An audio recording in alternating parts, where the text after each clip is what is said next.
ಇನ್ನು ಮಾಗಡಿ ಬಾಲಕೃಷ್ಣ ಅವ್ರ ಬಗ್ಗೆ ಏನು ಹೇಳೋದು? ಮಾಗಡಿ ಬಾಲಕೃಷ್ಣ ಅವರು ಏನು ಬಿಡದಿ ಹೋರಾಟದಲ್ಲಿ ಮುಖ್ಯಮಂತ್ರಿಗಳ ಪರವಾಗಿ ಸ್ಟ್ರಾಂಗ್ ಆದ ಸ್ಟ್ಯಾಂಡ್ ತಗೊಂಡ್ರು. ಅದರ್ವೈಸ್ ಆಲ್ಸೋ ಬಾಲಕೃಷ್ಣ ಅವರ ಹೆಸರು ಮೊದಲಿಂದಲೂ ಕೂಡ ಓಡಾಡ್ತಾ ಇದೆ. It's not because of Bidadi ಹೋರಾಟದಲ್ಲಿ ಡಿ ಕೆ ಶಿವಕುಮಾರ್ ಪರವಾಗಿ ಅವರು ಎಷ್ಟೇ ಪ್ರತಿರೋಧ ವ್ಯಕ್ತವಾದರೂ ಗಟ್ಟಿಯಾಗಿ ನಿಂತರು ಅಂತ ಅಲ್ಲ. ಬಾಲಕೃಷ್ಣ ಅವರ ಹೆಸರು ಈ ಹಿಂದೆಯಿಂದಲೂ ಕೂಡ ಇತ್ತು.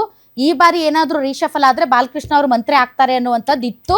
ಸೊ ಅವ್ರಿಗಾಗಿದೆ. It's not because of Bidadi.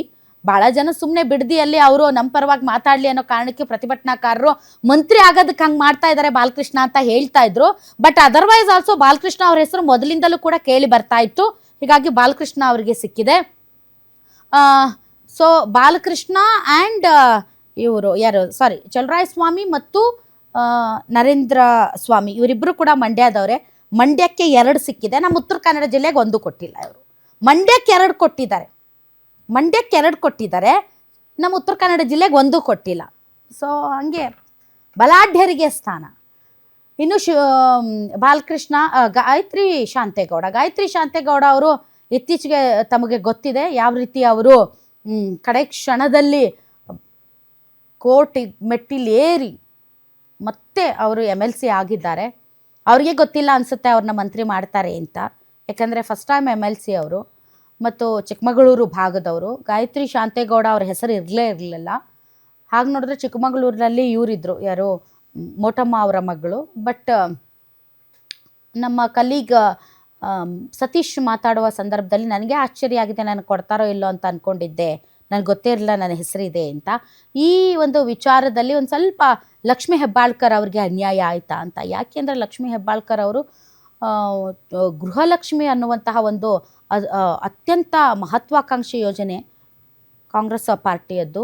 ಈ ಗೃಹಲಕ್ಷ್ಮಿ ಯೋಜನೆ ಏನಿದೆ, ಈ ಗೃಹಲಕ್ಷ್ಮಿ ಯೋಜನೆಯನ್ನು ಅತ್ಯಂತ ಸಮರ್ಥವಾಗಿ ನಿಭಾಯಿಸಿದಂಥವರು ಮತ್ತು ಬೆಳಗಾವಿ ಭಾಗ ಆಯಿತು ಅಥವಾ ಇಡೀ ರಾಜ್ಯಾದ್ಯಂತ ಒಂದು ಗಟ್ಟಿ ಧ್ವನಿ ಮಹಿಳೆಯರದ್ದು ಮತ್ತು ಕೊಟ್ಟಂಥ ಖಾತೆಯನ್ನು ತುಂಬ ಸಮರ್ಥವಾಗಿ ನಿಭಾಯಿಸಿದರು.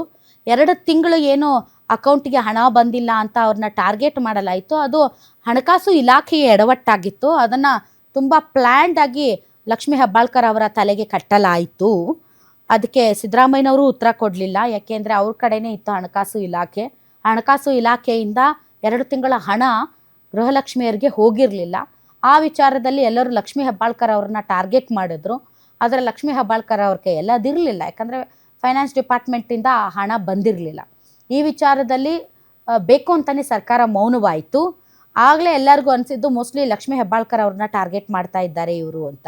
ಅದರ್ವೈಸ್ ಆಲ್ಸೋ ತುಂಬ ಸ್ಟ್ರಾಂಗ್ ಲೇಡಿ. ಇಡೀ ಪುರುಷ ಪ್ರಧಾನ ವ್ಯವಸ್ಥೆಯಲ್ಲಿ ಒಬ್ಬ ಮಹಿಳೆಯಾಗಿ, ಅದರಲ್ಲೂ ಕೂಡ ಬೆಳಗಾವಿ ರಾಜಕೀಯದಲ್ಲಿ ಸೆಟೆದು ನಿಂತು ಶಾಸಕಿಯಾಗಿ ಮಂತ್ರಿ ಆಗೋದು ಅಷ್ಟರ ಮಟ್ಟಿಗೆ ಅದು ತುಂಬ ದೊಡ್ಡ ವಿಷಯ. ಆದರೆ ಅವರನ್ನು ಕಂಟಿನ್ಯೂ ಮಾಡ್ತಾರೆ. ಮೊನ್ನೆವರೆಗೂ ಅವರ ಹೆಸರಿತ್ತು. ಬಟ್ ಲಾಸ್ಟ್ ಮಿನಿಟಲ್ಲಿ ಗಾಯತ್ರಿ ಶಾಂತೇಗೌಡ ಅವರ ಹೆಸರು ಬಂದಿರೋದು ಅಚ್ಚರಿ. ಬಟ್ ಅಟ್ಲೀಸ್ಟ್ ಒಬ್ಬ ಹೆಣ್ಮಗಳನ್ನಾದರೂ ಇವ್ರು ಕನ್ಸಿಡರ್ ಮಾಡಿದ್ದಾರೆ ಅಷ್ಟರ ಮಟ್ಟಿಗೆ ಗಾಯತ್ರಿ ಶಾಂತೇಗೌಡರನ್ನ. ಇನ್ನೊಬ್ಬ ಹೆಣ್ಮಗಳಿಗೂ ಕೂಡ ಅವಕಾಶ ಕೊಡಬೇಕಾಗಿತ್ತು. ಯಾಕೆ ಅಂತಂದರೆ ರಾಹುಲ್ ಗಾಂಧಿ ಅವರು ದೊಡ್ಡ ದೊಡ್ಡ ಭಾಷಣ ಹೊಡಿತಾರೆ ಅಲ್ಲಿ ದೆಹಲಿಯಲ್ಲಿ ಕೂತ್ಕೊಂಡು. ಮಹಿಳೆಯರ ಮೇಲೆ ದೌರ್ಜನ್ಯ ನಡೀತಾ ಇದೆ, ಮಹಿಳೆಯರಿಗೆ ಹಂಗೆ ಮಾಡ್ತಾ ಇದೆ, ಹಿಂಗೆ ಮಾಡ್ತಾ ಇದೆ ಕೇಂದ್ರ ಸರ್ಕಾರ ಅಂತ. ಬಟ್ ಇವ್ರ ಕ್ಯಾಬಿನೆಟ್ನಲ್ಲಿ ಒಂದು 2 ಸಚಿವರು ಮಾಡೋ ಯೋಗ್ಯತೆ ಇವ್ರಿಗಿಲ್ಲ. ಭಾಷಣ ಮಾತ್ರ ತುಂಬ ದೊಡ್ಡದಾಗಿ ಮಾಡ್ತಾರೆ ಇವರು. ಆದರೆ ಇವ್ರನ್ನ ಹೇಳೋರಿಲ್ಲ, ಕೇಳೋರಿಲ್ಲ. ಇವ್ರದ್ದೆಲ್ಲ ಬರೀ ಮೋದಿ ಅವ್ರನ್ನ ಟಾರ್ಗೆಟ್ ಮಾಡೋದಕ್ಕೆ ಮತ್ತು ಕೇಂದ್ರ ಸರ್ಕಾರವನ್ನು ಟೀಕೆ ಮಾಡೋದಕ್ಕೆ ಮಾತ್ರ ರಾಹುಲ್ ಗಾಂಧಿಯವರು. ಅದೇ ರಾಜ್ಯದ ವಿಚಾರಕ್ಕೆ ಬಂದಾಗ ಅವ್ರಿಗೆ ಅಷ್ಟೊಂದು ಆಸಕ್ತಿ ಇದ್ದಂಗಿಲ್ಲ. ಯಾಕಂದರೆ 60 ದಿನ ಆದಮೇಲೆ ಸೆಕೆಂಡ್ ಲಿಸ್ಟ್ ಬಿಡುಗಡೆ ಮಾಡಿರೋದು ಇವರು. ಅದರಲ್ಲೂ ಕೂಡ ಮಹಿಳೆಯರ ವಿಚಾರದಲ್ಲಿ ಇಡೀ ರಾಜ್ಯಾದ್ಯಂತ ಕೂಗು ಎದ್ದಿತ್ತು, ಮಾಡ್ರಿ, ಯಾಕ್ರಿ ಮಾಡೋದಿಲ್ಲ, 34 ಜನರಲ್ಲಿ 2 ಮಹಿಳೆ ಇದ್ದರೆ ನಿಮ್ಗೆ ಏನಾಗುತ್ತೆ ಅಂತ. ಸೊ ಇಲ್ಲೇ ಅಸಮಾನತೆ ಇದೆ, ಇಲ್ಲೇ ಒಂಥರ ತಾರತಮ್ಯ ಇದೆ. ಮತ್ತು ಊರ್ ಮಂದಿಗೆಲ್ಲ ಇವ್ರು ಬುದ್ಧಿ ಹೇಳ್ತಾರೆ ಕಾಂಗ್ರೆಸ್ ಪಕ್ಷದವರು. ಸೊ ಇಬ್ಬರನ್ನ ಮಾಡ್ಬೋದಾಗಿತ್ತಪ್ಪ. ಡೆಫಿನೆಟ್ಲಿ ಲಕ್ಷ್ಮೀ ಹೆಬ್ಬಾಳ್ಕರ್ ಈ ಒಂದು ಕ್ಯಾಬಿನೆಟ್ನಲ್ಲಿ ಡಿಸರ್ವಿಂಗ್ ಕ್ಯಾಂಡಿಡೇಟ್ ಇದ್ದರು. ಐ ಡೋಂಟ್ ನೋ ಅದರ್ವೈಸ್ ಏನು ಪರ್ಸ್ನಲ್ ಗರ್ಜಸ್ಸು ಅಥವಾ ಯಾವ ರೀತಿ ಇವ್ರದ್ದು ಏನೋ ಗೊತ್ತಿಲ್ಲ. ಗುಣಕ್ಕೆ ಮತ್ಸರ ಬೇಡ. ಒಳ್ಳೆಯ ಕೆಲಸ ಮಾಡೋರನ್ನ ಯಾವತ್ತೂ ಕೂಡ ಎನ್ಕರೇಜ್ ಮಾಡಬೇಕು.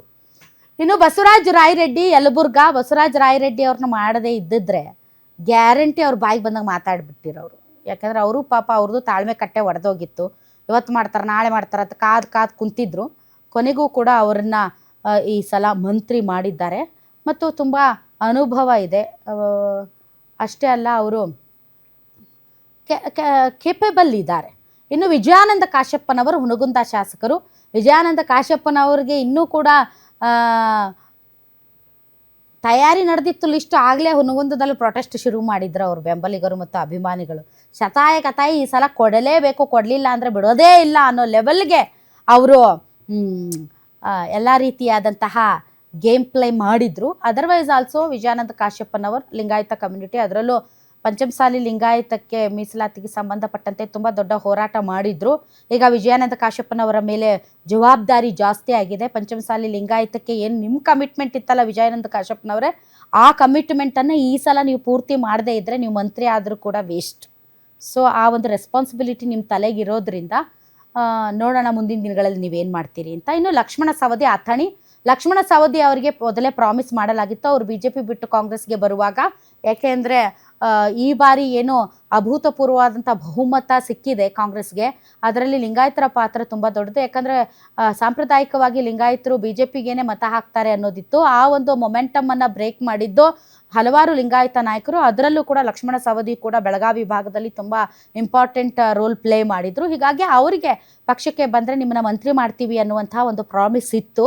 ಆ ಒಂದು ಪ್ರಾಮಿಸ್ಗೆ ತಕ್ಕ ಹಾಗೆ ಈ ಬಾರಿ ಅವರನ್ನು ಮಂತ್ರಿ ಮಾಡಲಾಗಿದೆ. ಅಥಣಿ ಕ್ಷೇತ್ರದ ಶಾಸಕರು ಈ ಬಾರಿ ಮಂತ್ರಿ ಆಗ್ತಾ ಇದ್ದಾರೆ. ಲಕ್ಷ್ಮಣ ಸವದಿ ಅವರ ಹೆಸರಿಗೆ ಸಿಕ್ಕಾಪಟ್ಟೆ ಪ್ರತಿರೋಧ ವ್ಯಕ್ತವಾಗಿತ್ತು.